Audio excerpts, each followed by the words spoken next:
Hay algo que necesito decirte hoy, algo que va a incomodar a más de uno, algo que contradice todo lo que te enseñaron sobre ser buena persona, sobre estar disponible, sobre agradar. Durante los próximos minutos vamos a hablar de una verdad que pocos se atreven a mencionar. La única manera de vivir en paz es aprendiendo a que ciertas cosas te importen un carajo. Y no estoy hablando de indiferencia, estoy hablando de liberación. Si te quedás hasta el final, vas a entender por qué el amor propio a veces se parece más al desapego que al abrazo, te lo prometo. Pero antes de seguir, haceme un favor. Suscríbete a este canal ahora mismo. Dale al botón de notificaciones y déjame en los comentarios si alguna vez sentiste que vivías para la aprobación de los demás, si alguna vez te preguntaste por qué carajo te importa tanto lo que piensen de vos. Quiero leerte. Necesito saber si esto que voy a compartir resuena en tu historia.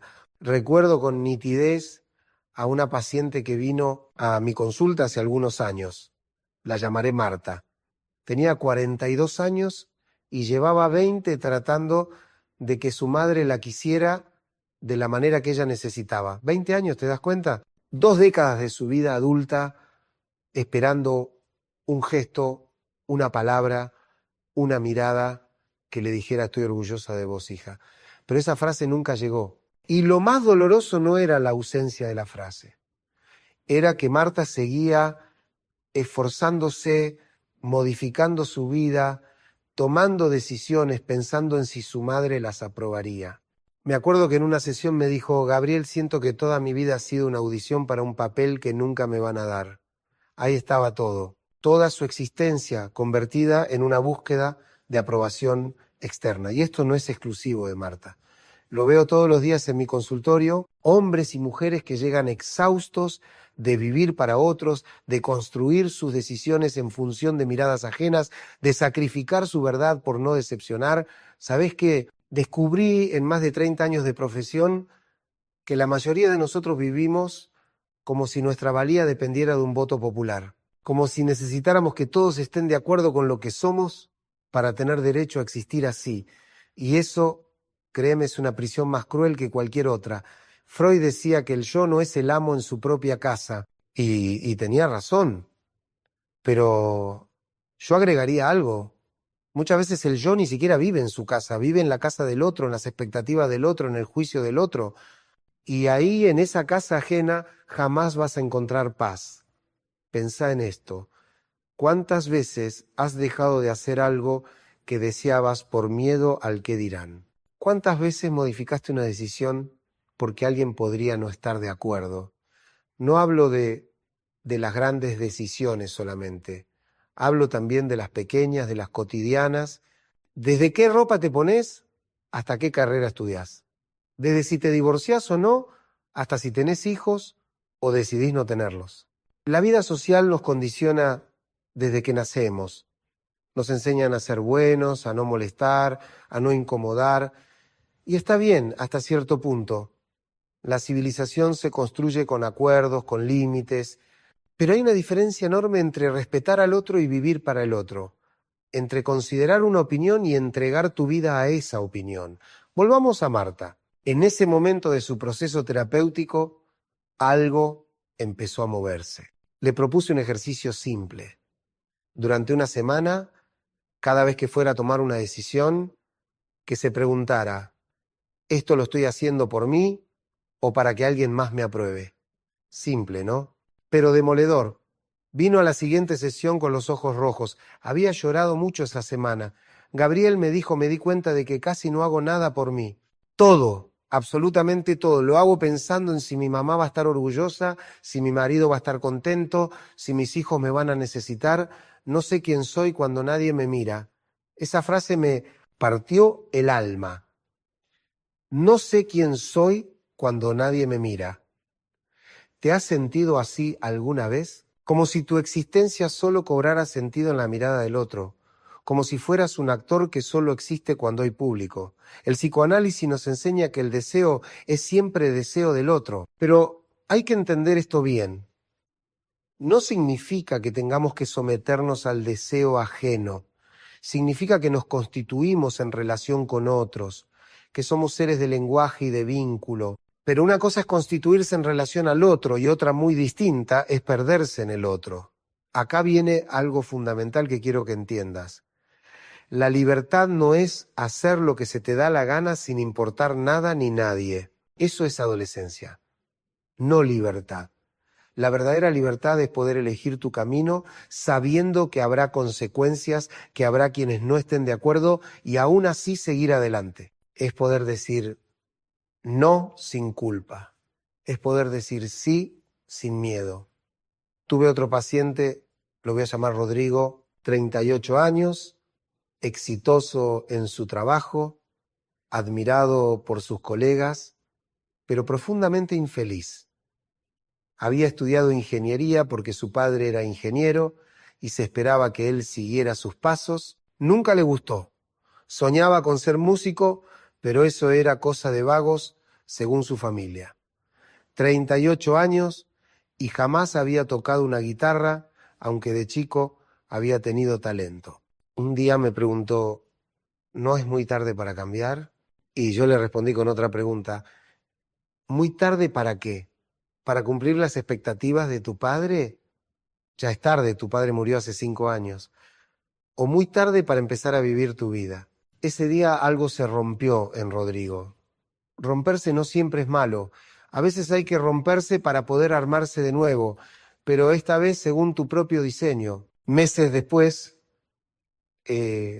Rodrigo empezó a tomar clases de guitarra, no dejó su trabajo de ingeniero, no era cuestión de tirarlo todo por la borda, pero sí empezó a dedicarle tiempo a lo que amaba. Y lo más lindo fue verlo llegar a las sesiones con otra luz en los ojos.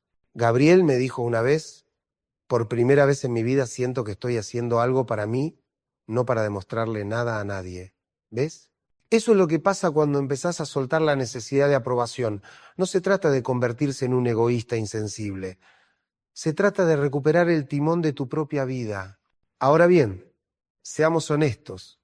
Esto no es fácil, porque desde chicos nos entrenan para buscar aprobación.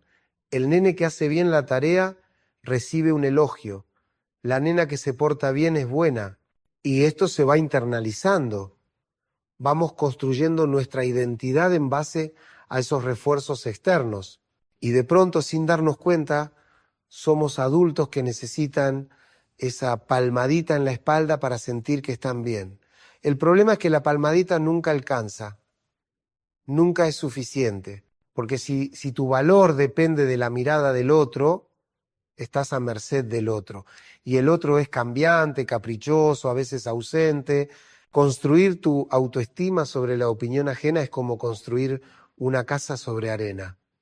Freud hablaba del superyo, esa instancia psíquica que funciona como un juez interno, que nos dice qué está bien y qué está mal. El superyo se forma a partir de las normas y valores que internalizamos de nuestros padres y de la sociedad.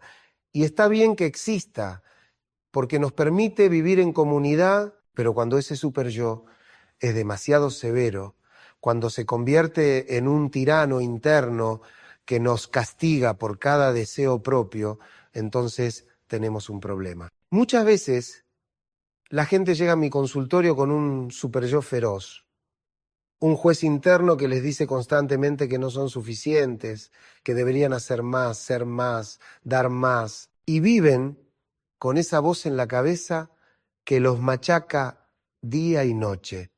Me acuerdo de Laura, una mujer de 50 años que había dedicado toda su vida a cuidar a otros, primero a sus hermanos menores cuando su madre enfermó, después a su madre durante su larga enfermedad, luego a sus propios hijos. Y ahora cuidaba a su padre anciano. Nunca tuve tiempo para mí, me dijo en la primera sesión. Y ahora que mis hijos ya crecieron y mi padre podría estar en una residencia, me siento culpable de siquiera pensar en eso. Culpa, esa palabra que tanto daño hace. La culpa nos mantiene atados a patrones que nos destruyen. Y la culpa muchas veces es la voz del otro dentro nuestro. Es la internalización de lo que se espera de nosotros. Le pregunté a Laura, ¿Qué pasaría si dejaras de hacer lo que se espera de vos? Se quedó en silencio un largo rato. Después dijo, tendría que enfrentar que no sé quién soy más allá de ser cuidadora. Ahí estaba el nudo. Su identidad entera estaba construida sobre un rol. Y ese rol la había vaciado. ¿Cuántos de ustedes se identifican con esto? ¿Cuántos han construido su identidad sobre roles que otros les asignaron? La buena hija, el buen hijo, la esposa abnegada, el padre proveedor. Y no digo que esos roles sean malos en sí mismos. El problema aparece cuando sos solo eso, cuando tu vida se reduce a cumplir un guión escrito por otros. Acá entra algo que me parece central, la diferencia entre el amor y la dependencia emocional, porque muchas veces confundimos ambas cosas. Pensamos que amar es estar disponible siempre, es sacrificarse, es no pensar en uno mismo, y eso no es amor, eso es codependencia. El amor verdadero, el amor sano, implica dos personas enteras que eligen estar juntas, no dos mitades buscando completarse, porque las mitades se necesitan para hacer algo. Las personas enteras se eligen por gusto, no por necesidad. Tuve una pareja en terapia hace un tiempo, él, Matías, ella, Cecilia, llevaban 15 años juntos y estaban al borde de la separación. El motivo, según ellos, era que ya no se entendían, pero cuando empezamos a profundizar, lo que apareció fue otra cosa. Cecilia había dejado de trabajar cuando nacieron los hijos y con el tiempo había dejado también a sus amigas, sus hobbies, sus intereses. Matías, por su parte, seguía trabajando, tenía su grupo de amigos, sus actividades. Cuando se juntaban, ya no tenían nada de qué hablar. Me siento invisible, decía Cecilia. Yo no sé qué más hacer, respondía Matías. Lo intento, pero es como si no la conociera. Y era verdad, no la conocía, porque Cecilia se había perdido a sí misma tratando de ser la esposa y madre perfecta, había convertido su vida en función de otros. Y cuando los hijos crecieron y empezaron a necesitarla menos, se encontró vacía. Le sugerí que retomara algo que le gustara, algo solo para ella. Al principio se resistió. No tengo tiempo, decía, tengo que estar para los chicos, para Matías, para la casa. Siempre había una excusa. Hasta que un día le dije algo que la movilizó. Cecilia, tus hijos van a crecer y se van a ir, y está bien que sea así, pero vos te vas a quedar con vos misma. Vas a querer conocer a esa persona que quedó ahí, o vas a descubrir que no queda nada. Esa sesión la pasó llorando. Pero fue un llanto sanador, porque por primera vez estaba viendo con claridad lo que había hecho con su vida. Meses después, Cecilia había retomado la pintura, algo que amaba en su juventud. Se había anotado en un taller, una vez por semana, 3 horas solo para ella, y ese simple cambio empezó a modificar todo. No solo se sentía mejor consigo misma, también la relación con Matías mejoró, porque ahora tenía cosas para contar, experiencias propias, un mundo propio. Ese es el punto. Cuando vivís para otros, te vaciás. Y una persona vacía no puede dar amor. Solo puede dar necesidad disfrazada de amor. Ahora, quiero que pensemos en algo más profundo todavía. ¿Por qué nos cuesta tanto que las cosas nos importen un carajo? ¿Por qué tenemos ese miedo visceral a decepcionar, a no cumplir expectativas? La respuesta está en nuestra historia. Cuando somos bebés, dependemos completamente del amor y cuidado de nuestros padres para sobrevivir. Un bebé sin cuidado muere. Entonces, algo se graba en lo más profundo de nuestro psiquismo. Necesito que me quieran para existir. Y eso es cierto para un bebé. Pero muchos adultos siguen operando con esa lógica infantil, creen que si no los quieren, si no los aprueban, dejarán de existir simbólicamente. Lacan hablaba del otro primordial, ese otro que nos nombra, que nos da un lugar en el mundo. Y sí, necesitamos ese otro para constituirnos, pero después tenemos que poder separarnos. Tenemos que poder decir yo soy yo, más allá de lo que vos esperés de mí.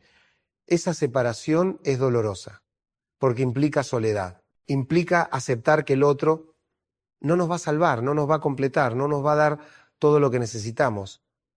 Y eso da miedo. Entonces, preferimos seguir adheridos, seguir esperando que alguien nos diga quiénes somos y qué valemos. Pero acá está lo paradójico. Solo cuando te separás, cuando aceptás tu soledad esencial, podés realmente vincularte con el otro. Porque recién ahí el encuentro es entre dos, no entre uno y su necesidad proyectada en el otro. Recuerdo un paciente joven, Pablo, 28 años, venía por crisis de angustia. En las sesiones fue apareciendo que Pablo vivía con una ansiedad constante de no estar a la altura, en su trabajo, con su novia, con sus amigos. Siempre sentía que tenía que demostrar algo, que tenía que ser más, hacer más. Le pregunté, ¿para quién tenés que demostrar? Se quedó pensando. No sé, para todos supongo. ¿Todos quiénes? Insistí. Otra pausa larga. Y después, creo que para mi viejo. Siempre tuve la sensación de que nunca fue suficiente para él. Ahí estaba. Pablo vivía a los 28 años tratando de ganar la aprobación de un padre que nunca la iba a dar.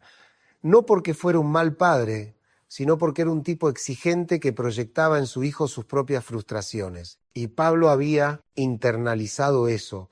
Llevaba al padre dentro como un juez implacable. Trabajamos mucho en poder diferenciar la voz del padre de su propia voz. Cuando sentís que no das la talla, le decía, pregúntate, ¿esto lo pienso yo o lo pensaría mi viejo? Al principio le costaba distinguir, pero con el tiempo empezó a poder reconocer cuándo era su superyo paterno el que hablaba. Y un día llegó a sesión y me dijo, ¿sabes qué, Gabriel?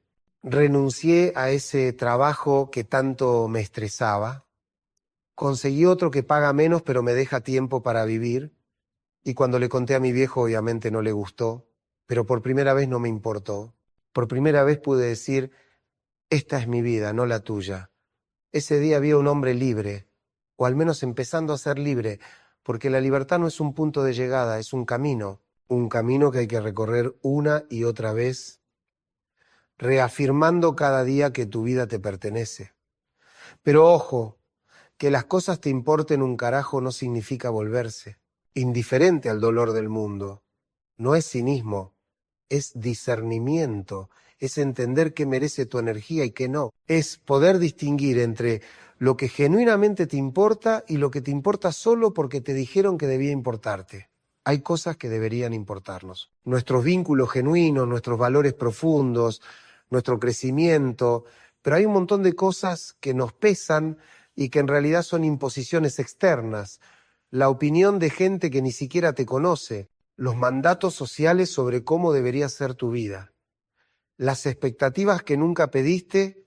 Una paciente me dijo una vez, me paso la vida preocupándome por lo que piensa gente que si me cruzara en la calle no la reconocería. Exacto, esa es la locura en la que vivimos. Dándole poder sobre nuestras vidas a personas que son completamente irrelevantes para nosotros. Las redes sociales empeoraron esto. Ahora no solo te importa lo que piensen tus conocidos, también lo que piensen completos desconocidos, que ven tu foto en Instagram. Vivimos en una época donde la validación externa está a un clic de distancia.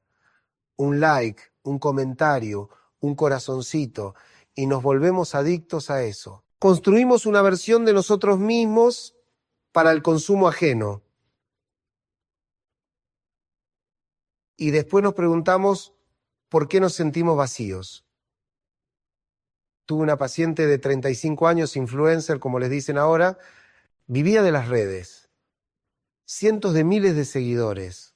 Todo el día pendiente de cuántos likes tenía cada publicación, de si los comentarios eran positivos. Llegó a mi consultorio con ataques de pánico. No puedo más, me dijo. Siento que vivo para la pantalla, que mi vida no es mía, es de todos esos que me siguen. Le pregunté, ¿qué pasaría si cerraras todo mañana? Pánico en sus ojos. No puedo, es mi trabajo, es quien soy. No, le dije, es lo que haces, no es quien sos. ¿Quién sos sin la pantalla? Esa pregunta la desarmó, porque no tenía respuesta. No sabía quién era más allá de su persona digital. Y ahí empezó un trabajo muy duro de reconexión consigo misma. No le pedí que dejara las redes, era su medio de vida, pero sí que empezara a construir una vida por fuera de ellas. Encuentros reales, experiencias que no fotografiara, momentos que fueran solo para ella. Fue un proceso largo, pero eventualmente encontró un equilibrio. Seguía en las redes, pero ya no vivía para ellas. Había recuperado algo de su intimidad, de su privacidad y, sobre todo, había entendido que su valor no dependía de un número en una pantalla. Volvamos a lo esencial. ¿Qué significa realmente que algo te importe un carajo? Significa soltar el control sobre lo que no podés controlar.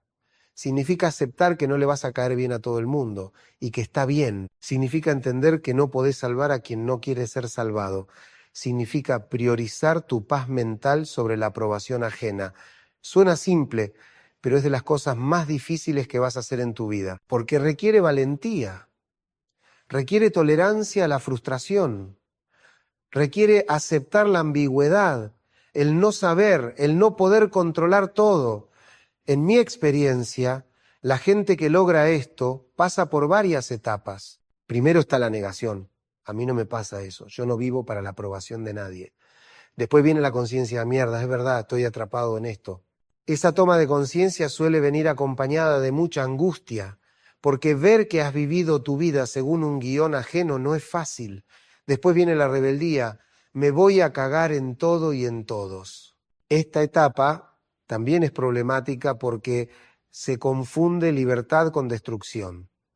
No se trata de mandarlo todo al carajo indiscriminadamente. Se trata de discernir qué sí merece tu cuidado y qué no. Finalmente, si el proceso se hace bien, se llega a una etapa de madurez, de serenidad, donde podés elegir conscientemente en qué invertir tu energía emocional, donde podés decir que no sin culpa y decir que sí, sin miedo. Acá quiero hacer una pausa para hablar del miedo, porque el miedo es lo que nos mantiene atados. Miedo al rechazo, miedo a la soledad, miedo al juicio, miedo a decepcionar. El miedo es una emoción básica, necesaria para la supervivencia. Pero muchas veces confundimos amenazas reales con amenazas simbólicas. No es lo mismo que te ataque un león a que alguien no esté de acuerdo con tu decisión.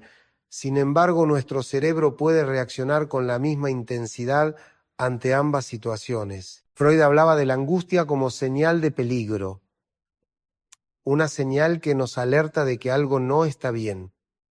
Y está bien sentir angustia, es parte de ser humano. El problema es cuando vivimos en angustia permanente porque nos la pasamos intentando controlar lo incontrolable.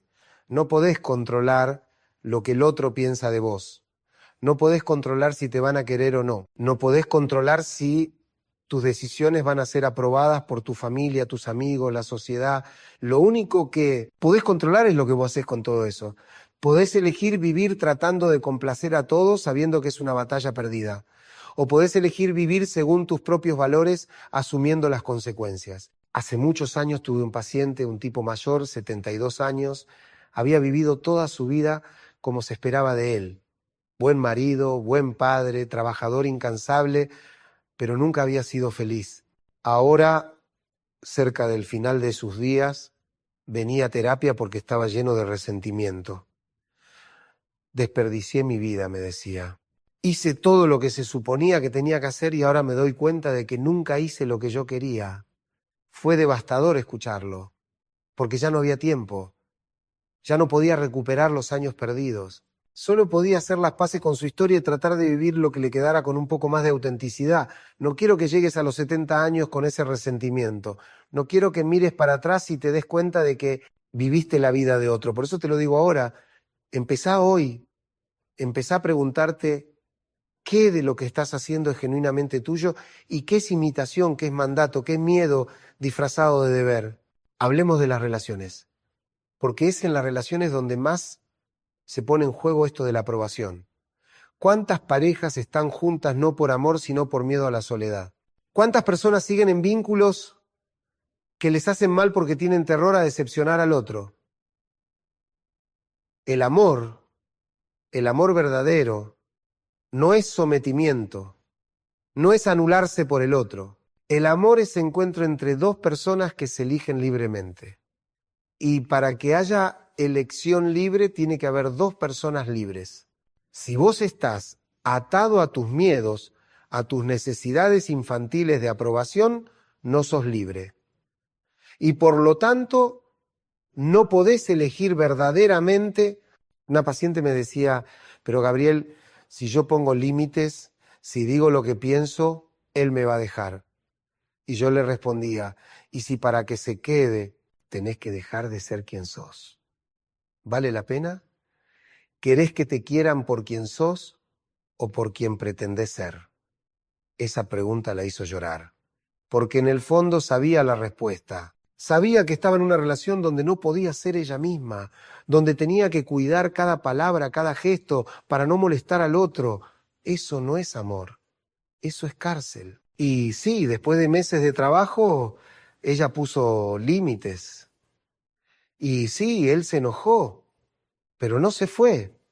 Y empezaron a construir una relación distinta, más honesta, porque cuando vos te mostrás auténtico, le das permiso al otro para hacer lo mismo. Ahora bien, hay que tener claro algo. Esto no es un proceso lineal. No es que un día decidís que todo te va a importar un carajo y listo, problema resuelto. Es un trabajo constante, porque las heridas viejas duelen, los mandatos internalizados tienen fuerza, los miedos aparecen, vas a tener días donde sientas que retrocedes, donde vuelvas a buscar aprobación, donde te traiciones a vos mismo para quedar bien con alguien. Y está bien, sos humano. Lo importante es que te des cuenta, que lo puedas ver y que puedas volver a elegir. En psicoanálisis hablamos del acto. El acto es ese momento donde cortás con una repetición, donde te posicionás de una manera nueva. Y el acto es siempre angustiante, porque implica soltar lo conocido y lanzarte a lo desconocido. Tuve una paciente que estuvo años sin poder decirle a su madre que no iría a las cenas familiares todos los domingos. Todos los domingos, sin falta, tenía que estar ahí. Aunque tuviera otros planes, aunque estuviera cansada, aunque quisiera estar en su casa, era una obligación no escrita pero férrea. Un día, después de mucho trabajo, juntó coraje y le dijo a su madre que ese domingo no iría. La madre se enojó, le dijo que era una desagradecida, que la familia era lo primero. Mi paciente sintió una culpa atroz. Vino a la sesión siguiente devastada. Hice mal, ¿no? Debería haber ido. No, le dije, hiciste algo diferente. Y eso siempre va a generar resistencia. La pregunta no es si tu madre se enojó. La pregunta es si vos pudiste hacer algo que era importante para vos a pesar del enojo de ella. Con el tiempo su madre se acostumbró. No le gustó, pero se acostumbró. Y mi paciente se dio cuenta de que el mundo no se terminaba por decir que no, que podía elegir cuándo ir y cuándo no, que podía amar a su familia sin sacrificarse en el altar de las obligaciones. Eso es libertad. Poder elegir cuándo decir sí y cuándo decir no, sin que esa elección te destruya de culpa. Ahora quiero hablar de algo que aparece mucho en consulta, el síndrome del impostor. Esa sensación de que en cualquier momento te van a descubrir, de que no sos suficientemente bueno, de que tu éxito es pura casualidad. El síndrome del impostor es otra forma de dependencia de la mirada externa. Es vivir con miedo a que los otros se den cuenta de que no sos quien decís ser. Pero acá la pregunta es, ¿quién decís ser? Porque si estás tratando de ser lo que los otros esperan, obviamente vas a sentirte impostor, porque no sos vos. Recuerdo un paciente, un profesional muy exitoso, con un consultorio lleno de pacientes que lo adoraban, pero él vivía con el terror de ser descubierto como un fraude. En cualquier momento se van a dar cuenta de que no sé nada, me decía. Le pregunté.